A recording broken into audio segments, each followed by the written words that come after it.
Bus stop లో ఏడుస్తున్న అంజలిని చూసి విక్కీ కారు ఆపుతాడు. రాహుల్ తనని వదిలేశాడని తెలిసి ఆమెని కాపాడాలని నిర్ణయించుకుంటాడు.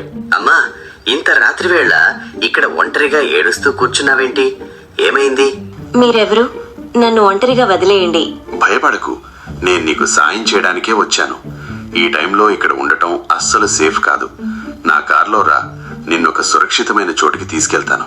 నాకెవ్వరూ లేరు. అందరూ నన్ను వంచారు. మిమ్మల్ని ఎలా నమ్మాలి? నన్ను నమ్ము. నీ కళ్ళల్లో ఉన్న బాధ చూసి వెళ్ళలేకపోతున్నాను. నీకు సాయం చేయాలనేదే నా ఆలోచన. నమ్మమ్మా. ఆయన నన్ను గుడిలో పెళ్లి చేసుకుని ఇప్పుడు నా వల్ల తన ఇంటికి సమస్య వస్తుందని ఇక్కడే వదిలేసి వెళ్లిపోయారు. అంత అన్యాయమా? పెళ్లి చేసుకున్న భార్యను ఇలా రోడ్డు మీద వదిలేస్తాడా? వాడు మనిషి కాదు, రాక్షసుడు. అంజలి, నీ గురించి ఆ రాహుల్ గురించి నాకంతా తెలుసు. వాడు నిన్ను గుడి దగ్గర వదిలేసి వెళ్లడం నేను చూశాను. కానీ ఇప్పుడు నీకు కావాల్సింది జాలి కాదు, ఒక తోడు. అందుకే ఏమీ తెలియనట్లు నటిస్తున్నాను. ఇప్పుడు నేను ఇంటికి వెళ్ళలేను. నాన్న నన్ను చంపేస్తారు. నాకు చావడమే దారి అనుకున్నాను. చావు దేనికి పరిష్కారం కాదంజలి. నీకు తోడుగా నేనున్నాను. నిన్నొక మంచి గౌరవప్రదమైన స్థానంలో నిలబెట్టే వరకు నేను వదిలిపెట్టను. విక్కీ మాటల్లోని నిజాయితీ చూసి అంజలి మెల్లగా కారెక్కుతుంది. ఆమె కళ్ళలో చిన్న ఆశ కనిపిస్తుంది. విక్కీ అంజలిని తన ఇంటికి తీసుకెళ్తాడు. తన సోదరి శ్వేతకు ఆమెను పరిచయం చేస్తాడు.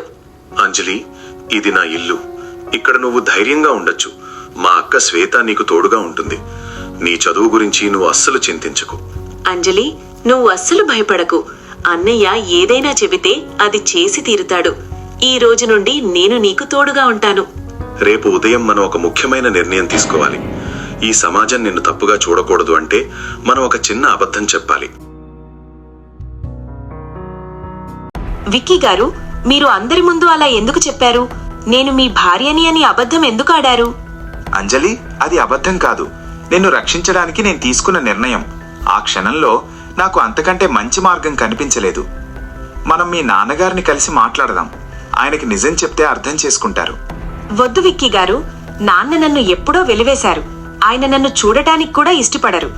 కానీ విక్కీ గారు, మీ అమ్మగారు నన్ను ఎంత ప్రేమగా ఆహ్వానించారో చూస్తుంటే నాకు చాలా ఆశ్చర్యంగా ఉంది. ఇలాంటి కుటుంబం ఉంటుందని నేను ఎప్పుడూ అనుకోలేదు. నువ్వు భయపడకంజలి, నేను ఆయనతో మాట్లాడతాను. నీ మర్యాదని తిరిగి తెచ్చే బాధ్యత నాది. అప్పటిదాకా ఈ లోకానికి నువ్వు నా భార్యవే. కానీ ఈ అబద్ధం ఎన్నాళ్లు సాగుతుంది? ఎప్పటికైనా నిజం తెలిస్తే అమ్మ ఏమనుకుంటారు? నిజం చెప్పే సమయం వచ్చినప్పుడు నేనే చెప్తాను. అప్పటి వరకు నువ్వు నీ చదువు మీద మాత్రమే శ్రద్ధ పెట్టు. నీ విజయం అన్ని సమస్యలకి సమాధానమవుతుంది.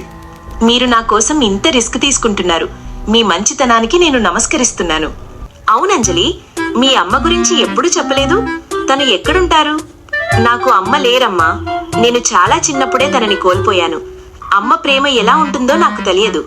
ప్రేమగా అంజలిని దగ్గరకు తీసుకుంటూ, అలాగా, బాధపడకు తల్లి. ఇప్పటిదాకా నీకు అమ్మలేని లోటుని నేను తీరుస్తాను.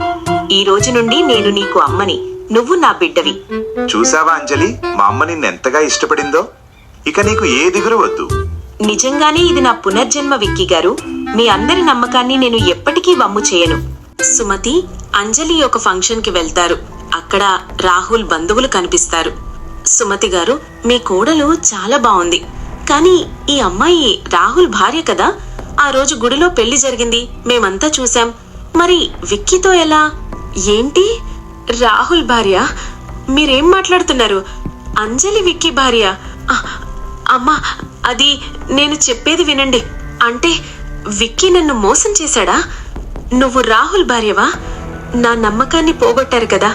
అవును సుమతి గారు, రాహుల్ వాళ్ళ నాన్న కూడా ఈ విషయం తెలిసి చాలా గొడవ చేశారు. ఈ అమ్మాయిని ఇంటి నుండి బయటికి పంపేశారు అని విన్నాం. ఈ అంజలి, నువ్వు ఇంత పెద్ద నిజాన్ని ఎలా దాచావు? నేను నిన్ను నా కూతురులా చూసుకున్నాను కదా. అమ్మా, ఒక్కసారి నా మాట వినండి. నేను కావాలని మిమ్మల్ని మోసం చేయలేదు.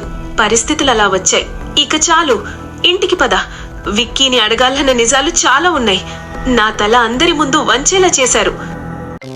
అంజలి చెప్పిన నిజం విన్న తర్వాత సుమతి ఎలా స్పందిస్తుంది?